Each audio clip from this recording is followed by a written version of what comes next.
आखिर कैसे 25 साल के केशव ने अपने पूरे परिवार की हत्या कर दी, वो भी सिर्फ 3 घंटे के अंदर। और ऐसा उसने क्यों करा, आइए जानते हैं इस बारे में। केशव जो था वो दिल्ली के पालम में रहने वाला था और उसके साथ उसका पूरा परिवार रहता था, जिसमें उसकी दादी और बहन और साथ में उसके पेरेंट्स थे। केशव जो था वो पढ़ने में ठीक ठाक था और उसने ग्रेजुएशन भी करी थी। जब वो कॉलेज में पढ़ रहा था तो उसी बीच वो गलत संगति में पड़ गया था, जहाँ से उसे नशे की लत लग चुकी थी और नशे की उसे ऐसी आदत पड़ चुकी थी कि वो अपने घर से पैसे की डिमांड किया करता था। वो अपने पेरेंट्स से पैसे मांगा करता था किसी ना किसी बहाने से, ताकि वो उन पैसों से नशा कर सके। लेकिन इस बारे में उसके पेरेंट्स को पता था, तो वो पैसे देने से मना कर दिया करते थे, जिसकी वजह से केशव अपने परिवार से काफ़ी ज़्यादा गुस्सा था। सिर्फ खाली उसके परिवार में उसकी जो दादी थी वो उसे पैसे दिया करती थी कि वो केशव से काफ़ी ज़्यादा प्यार करती थी और वो लाड़ प्यार में केशव को पैसे दे दिया करती थी। इस वजह से केशव अपनी दादी से काफ़ी प्यार करता था। जब केशव ने ग्रेजुएशन कंप्लीट करी थी तो उसके बाद वो जॉब करने के लिए गुजरात चला गया और वहाँ पे उसने अपनी ही कंपनी में चोरी करी थी, जिसके चलते उसे जेल में डाल दिया गया था।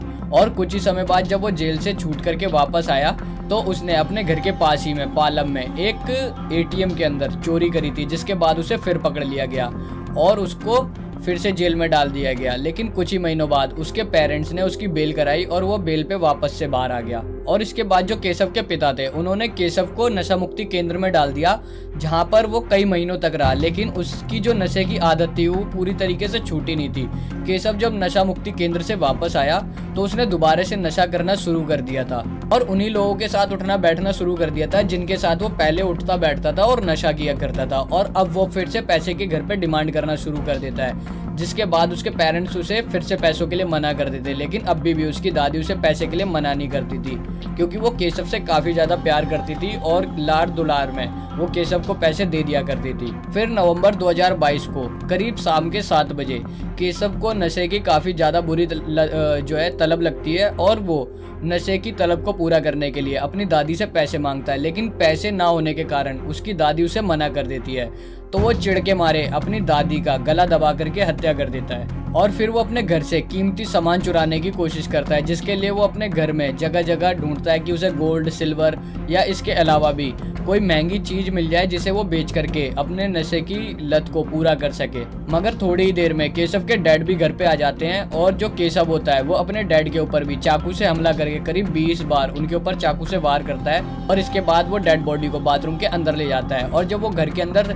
छानबीन कर रहा होता है गोल्ड और सिल्वर वगैरह की, तभी उसकी जो है माँ भी घर पे आ जाती है। तो केशव अपनी माँ से कहता है कि मम्मी ये देखना ये बाथरूम में क्या है। जैसी उसकी माँ बाथरूम की तरफ जाती है तो वो अपनी माँ के ऊपर भी चाकू से हमला करके उनकी भी हत्या कर देता है और उनकी डेड बॉडी को भी वहीं फेंक देता है। फिर 9 बजे के करीब उसकी जो बहन होती है वो ट्यूशन से पढ़ करके वापस आती है और वो अपनी बहन के ऊपर भी हमला करता है। लेकिन उसकी बहन काफ़ी ज़ोर ज़ोर से चिल्लाना शुरू कर देती है, जिसकी वजह से जो उसका भाई होता है, मतलब जो केशव के चाचा का लड़का होता है, वो उस समय पे घर पे आता है और वो केशव से पूछता है कि ये शोर की आवाज़ कैसी है। पर तब तक केशव अपनी बहन को मार चुका होता है और जो उसका चाचा का लड़का होता है वो ये सब देख करके केशव को पकड़ लेता है और तुरंत पुलिस को बुलाता है वहाँ पे।